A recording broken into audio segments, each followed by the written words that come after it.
First of all, I want to let you know that it has been customary that the mayor does not attend the working meetings of City Council. Many of you here in the audience believe that the mayor has council people in their hip pocket. People believe that I ram things through, and really that is so untrue. I make sure that they have all the information. We allow them the opportunity to meet because they are part-time people who only have a short time period to make their decisions. So I do not sit here and unless I'm invited, and I've been invited a few times, and today David Miller invited me. Second of all, regarding my salary.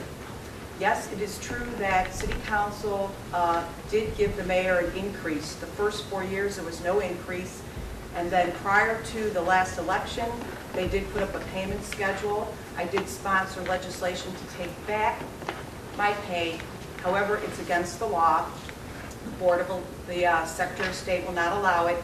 So in turn, I'm using furlough days. I've written checks for different bills and things like that. So I have to take the money. I have to pay the taxes on the money.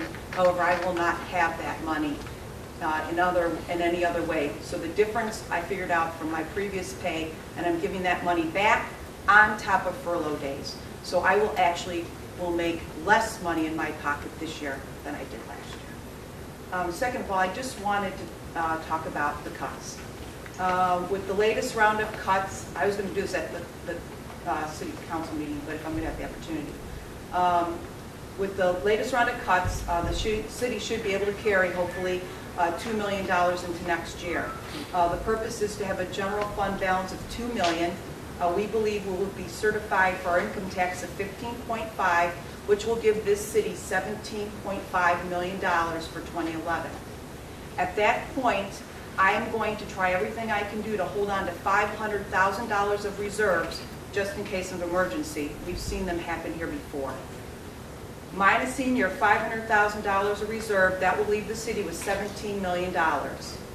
Currently, this city operates with the services that we have actually cut 18.7. So we will be making another budget adjustment of $1.7 million as of January 30th, 2011. Regarding our medical committee, in place currently, waiting for the cost for the different plans. The committee is made up of our bargaining and non-bargaining employees and one administrator and our finance director, Joe Filippo. All of our employees are working diligently to see how we can cut these costs. Our union contracts will begin to negotiate again this fall.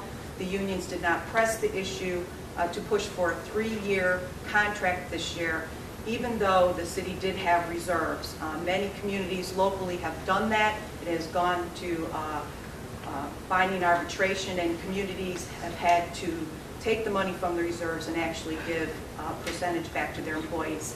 And to all of you employees here today, I want to thank you for everything you have done in the union negotiations. Our fire grant, we're exploring the ramifications of returning the SAFER grant. That was the Staffing for Adequate Fire and Emergency Response in 2006.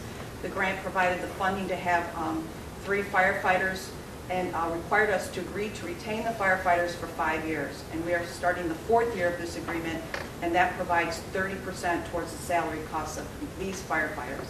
And in accordance with the federal government, we would have to reimburse them. If I let the firefighters go now and terminate, I will owe the federal government $270,000, and the total cost until February 2012, when this grant ends, would be $310,000 if I don't fulfill the 5 years. As you are aware, living in these unprecedented times, our city is faced with challenging and difficult conditions. I can tell you that I've spent my adult life here. I married my husband at age 20, and I've been here 31 years, and I've dedicated my life to this community in one way or another. We know that our property taxes have been reduced by 12% across the board by the county auditor, and that will result in a reduction in revenues this year of at least $800,000.